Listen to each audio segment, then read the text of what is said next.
Good morning, Little Masters, and welcome back to today's Tolkien Times. I'm the Man of the West, also from the Prancing Pony podcast, and let's keep week 14 going with today's Tolkien Tuesday. Now, before we start, you might be wondering why I look exactly like I looked in yesterday's video. Normally, I'm wearing a different shirt, maybe I'm standing, maybe I'm at a different angle at the desk. And the fact is that sometimes I do shoot these one or two at a time. This week, though, I am dealing with the after effects of a pretty unfortunate accident. Long story short, I took my son to a football training camp. We ran a 40-yard dash. My right hamstring decided it was only a 35-yard dash. Cramped up, pulled, kind of tore, really the least of my worries, because when it did that, it caused me to stumble. And when I stumbled, I fell very hard on my left shoulder, breaking my collarbone in 3 or 4 different places. So I can't change shirts right now without a lot of effort, and I really am much more comfortable sitting down. I should be wearing my sling, but I'm not moving, so I think I'm going to be all right. But I do have surgery coming up as I record this. By the time you watch this, the surgery will have happened, and I'll be fine. But I just wanted to let you know I'm recording all of these at once in order to be able to focus on my health. And that's why I am wearing the same shirt and not moving throughout. So thanks for your understanding this week.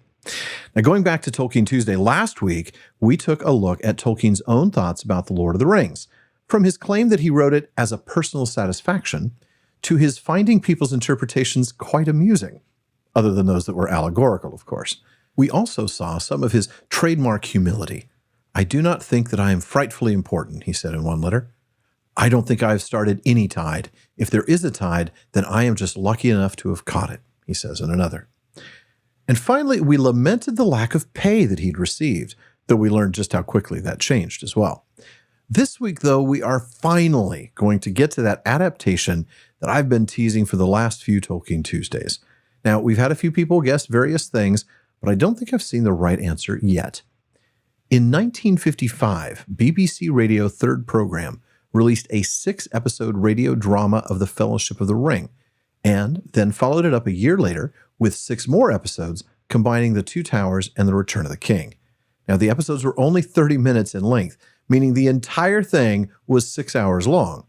However, none of it, aside from a 25-second excerpt of the opening music, survives today. In 2022, Stuart Lee, a Tolkien scholar and reader at Oxford, discovered the full scripts in the BBC archives. Scripts that include annotations from Tolkien himself. Now, if you're interested in reading about this, and you should, you need to pick up a copy of The Great Tales Never End. Stuart's piece about the scripts and the adaptation is in that volume, and it is absolutely worth the read.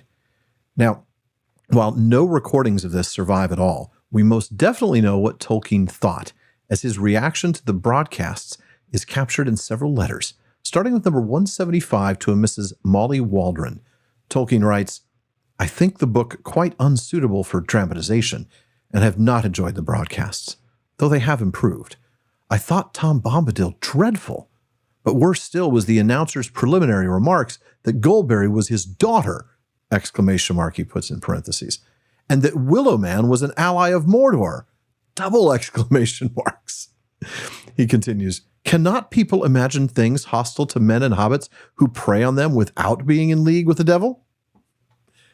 Next up is letter number 176 to Naomi Mitchison, a Scottish novelist who is a friend of Tolkien's and served as a proofreader for The Lord of the Rings. He writes, "I think poorly of the broadcast adaptations. Except for a few details, I think they are not well done, even granted the script and the legitimacy of the enterprise, which I do not grant." Now, shortly after that, Tolkien wrote to Rainer Unwin in letter number 177.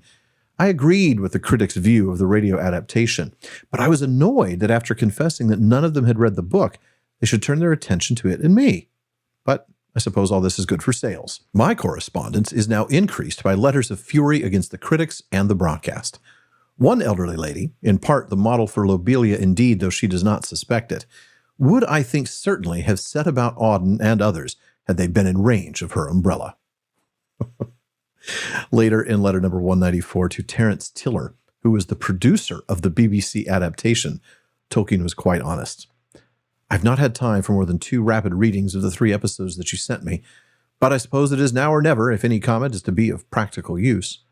I'm not offering any criticism of detail.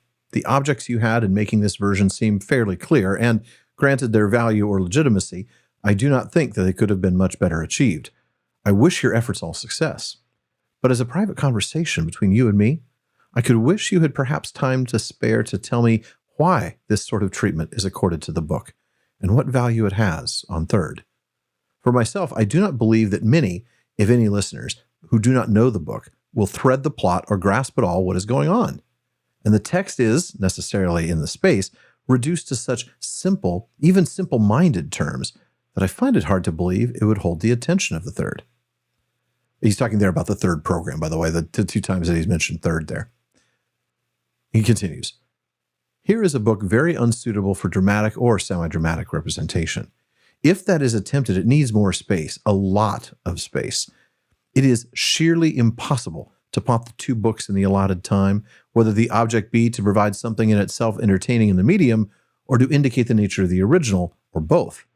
Why not then turn it down as unsuitable if more space is not available?" At the end of that letter, though, Tolkien acknowledges, "As I have said, I lack experience in the medium, and this is in any case no criticism of your text, but a sighing for something quite different. A moon, no doubt. Final query. Can a tale not conceived dramatically, but for lack of a more precise term, epically, be dramatized, unless the dramatizer is given or takes liberties as an independent person? I feel you have had a very hard task." A year later, in responding to Rainer Unwin about an American movie studio possibly making an animated version of The Lord of the Rings, Tolkien writes in letter number 198, "As far as I am concerned personally, I should welcome the idea of an animated picture with all the risk of vulgarization, and that quite apart from the glint of money, though on the brink of retirement, that is not an unpleasant possibility. I think I should find vulgarization less painful than the sillification achieved by the BBC. Sillification. Tell us what you really think, Professor." Now, next time we will stay in this time frame, 1956 mostly, as we read some of Tolkien's responses to early fan letters, featuring a letter to a Mr. Sam Gamgee himself. But that does wrap it up for this week's Tolkien Tuesday.